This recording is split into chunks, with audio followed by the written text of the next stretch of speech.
আসসালামু আলাইকুম। কেমন আছেন সবাই? আশা করি আল্লাহর রহমতে যে যেখানেই আছেন সবাই খুবই ভালো আছেন। আবারও হাজির হয়ে গেলাম নতুন একটি রেসিপি নিয়ে। আজকে তৈরি করে দেখাবো তালের শাঁস দিয়ে কলিজা ঠান্ডা করার মতো মজাদার একটা শরবতের রেসিপি। শরবতটা খেতে যেমন বেশি মজার তেমনি হেলদিও বটে। চলুন তাহলে মজাদার তাল শাঁসের শরবতের পুরো প্রস্তুত প্রণালী দেখে আসি।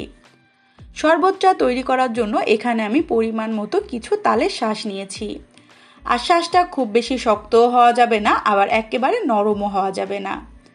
একটু লক্ষ্য করলে বুঝতেই পারবেন শরবতটা তৈরি করার জন্য তালের শাঁসটা আসলে কেমন হতে হবে। এখন একটা ছুরির সাহায্যে উপরের যে সাদা অংশটুকু সেগুলোকে আমি কেটে কেটে ফেলে দিচ্ছি, কারণ এই অংশটা কিন্তু আমরা শরবতে ব্যবহার করব না বা এই অংশটা খেতেও হয় না। একই প্রসেসে সবগুলো শাঁস আমি পরিষ্কার করে নিয়েছি।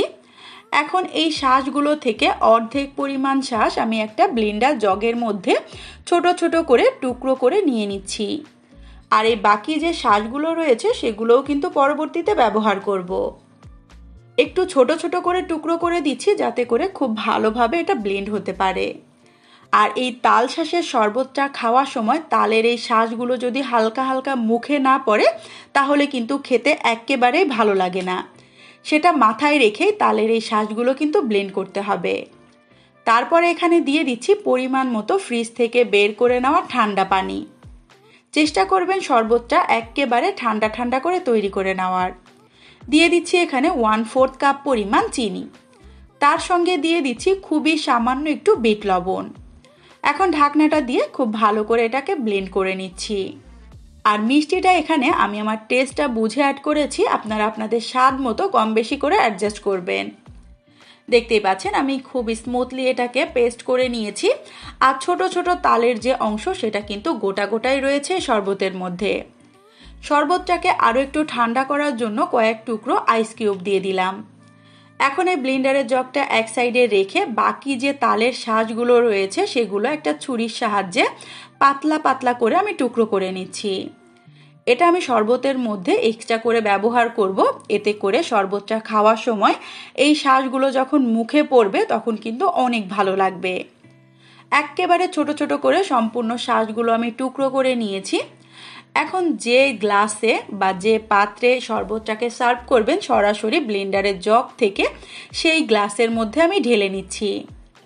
তারপরে এখানে যে শাঁসগুলো আমি টুকরো করে রেখে দিলাম সেটা কিন্তু পরিমাণ মতো আবারও উপর থেকে দিয়ে দিচ্ছি। এই শাঁসগুলো দেওয়ার কারণে এই ঠান্ডা ঠান্ডা শরবতটা খেতে এত বেশি ভালো লাগবে, বাসায় অবশ্যই একবার হলেও ট্রাই করে দেখবেন।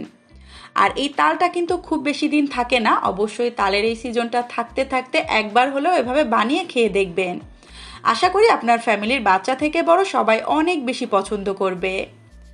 তৈরি হয়ে গেল খুবই সহজভাবে মজাদার একটা তাল শাঁসের শরবতের রেসিপি।